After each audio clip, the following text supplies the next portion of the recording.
Արմլուրեեմը ուսումնասիրելով Նիկոլ Փաշինյանի կազմակերպած ուղտերթի մասնակիցների նոսաշարքերը նկատել է, որ ոչ միայն քաղաքական ուժերն են լծվել մարդ բերելու գործին, այլև ԿՊԱ-ականների ծնողները։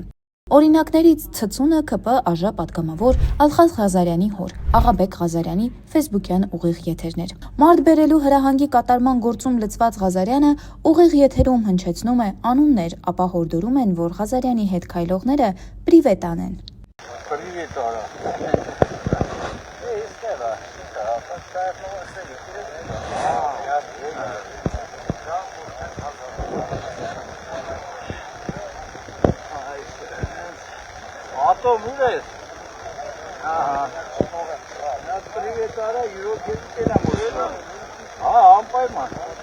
Իսկ ինչպես ենթադրվում է, պրիվետ անելը Նիկոլ Փաշինյանի կազմակերպած ուղտերթին մասնակցելու եւ ներկա լինելու պլյուսներ։ Քաղաքացիները ակնհայտ փակում էին իրենց դեմքերը, գլխարկով փակում աչքերը, փախցնում հայացքը, եւ սա հանրությանը ներկայացվում էր որպես ուղտերթ, որին ստիպելով ոչ ոք չի գնում։